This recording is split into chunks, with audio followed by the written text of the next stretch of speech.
our YouTube channel at Max TV. Click on the subscribe button and be the first to get notifications on our uploads. Welcome back. It's Inside the Niger Delta, the authentic voice of Nigeria's oil-rich region. State governments in the Niger Delta are taking more measures to contain the deadly coronavirus disease, which has been on the increase across the country. This report, correspondent Ekena Biofori takes a look at strategies deployed by individual state governments to prevent the spread of COVID-19. With confirmed cases of COVID-19 in more than half of Nigeria's 36 states, state governments in the Niger Delta are unrelenting in the fight against the deadly virus. In Bayelsa State, Governor Doye Diri recently signed an executive order for the temporary closure of markets. In line with the COVID-19 lockdown, all social activities and religious gatherings have been halted in Bayelsa State. Our lockdown was not total, but interstate movements still remains banned, and our borders, both our maritime domain and our land borders, remain closed to our sister states. After it recorded 5 cases of COVID-19 confirmed by the Nigeria Center for Disease Control, Akwa Ibom State had taken decisive measures to prevent its spread. Earlier in the month of April, Governor Udom Emmanuel had ordered a 14-day lockdown of Akwa Ibom State. He said his government was not deterred by the threat of the pandemic. This is not the time to panic or spread fear. This is the time to strengthen our faith. All hands must be on deck to defeat this pandemic in our state, in our nation Nigeria, and the entire world. What we need to do is to stay at home, practice social distancing and good personal hygiene, provide accurate and useful information to health workers whenever necessary. At the time of filing in this report, Delta State had 3 confirmed cases of coronavirus. To prevent a possible spread of the scourge, Governor AKUGHA had reaffirmed his directive on the lockdown of Delta State. To this end, a mobile court had been set up to enforce restriction on movement along the boundaries of the state. The lockdown order was given because it was necessary. It is also lawful because I've already signed into law a regulation which empowers us to take actions against those who would disobey the lockdown order. In Edo State, where no fewer than 11 COVID-19 cases had been confirmed, the government was yet to enforce restrictions on commercial activities.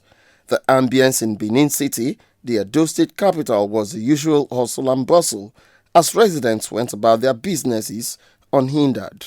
As a result of these developments, we have to now adopt more stringent measures while still trying to protect the livelihoods of our people. Edo State government is very reluctant to have a total shutdown of the state because of the hardship it will cause to our people. Like his Edo State counterpart, Governor Ben Ayade had refused to enforce a COVID-19 lockdown in Cross River State.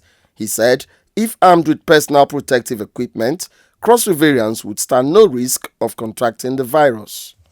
But the protection of life without the protection of livelihood is a complete imbalance. A social cataclysm will come therefrom. I do not believe in shutting down my state. I shut down the borders, protect my state, and allow businesses to thrive in my state. I know that once you put on this mask, you already have been protected. You don't need social distancing when you are properly protected. Perhaps in no other part of the Niger Delta has the COVID-19 scare generated as much tension as it has done in Rivers State. On Saturday, 4th April 2020, Governor Wike and security chiefs in Rivers State, acting on intelligence report, stormed the Nigerian Air Force base in Port Harcourt to arrest 2 pilots of Coverton Helicopters, a logistics company providing support services for oil and gas companies in Nigeria. The pilots and 10 crew members were subsequently arraigned before a Port Harcourt magistrate court and sentenced for violating the COVID-19 lockdown order prohibiting travel to and from Rivers State. The highly insensitive and provocative actions of cavorting helicopters took place in the midst of credible intelligence reports about plans by enemies to traffic carriers of the disease of the dreaded coronavirus into the state.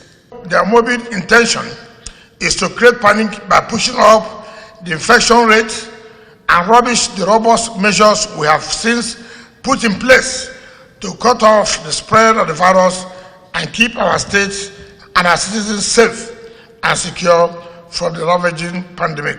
Governor Wike's action was immediately condemned by Aviation Minister Senator Hadi Sirika, who said the pilots obtained permission from the federal government to fly. We had the authority, and being it exclusively on the exclusive list, and we had the powers in civil aviation, guided by Civil Aviation Act 2006, approved such flights. So those flights were approved lawfully, legally, and correct.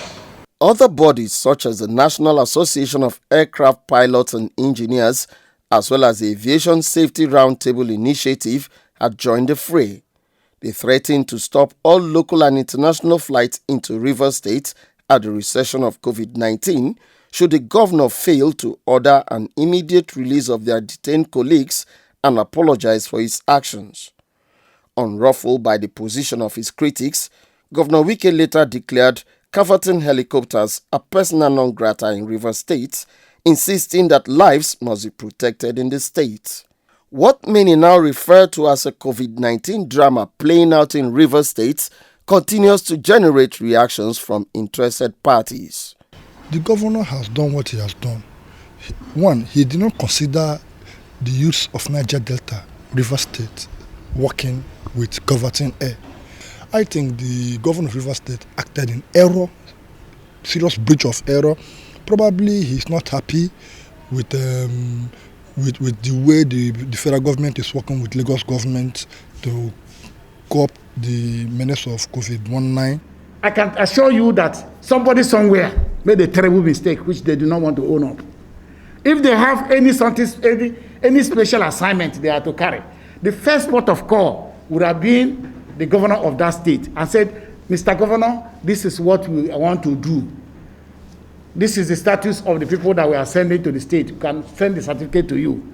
And I believe with the governor, with his nature, it would have even announced that to Rivers people. The federal government and the state government ought to be on the same page. If actually we are determined and we are sincere in fighting the scourge of COVID-19. The COVID-19 conflict between Rivers State and federal authorities is commonplace in intergovernmental relations. Most observers look up to both parties, therefore, to sink their differences and unite against a pandemic that can only be defeated through collective efforts.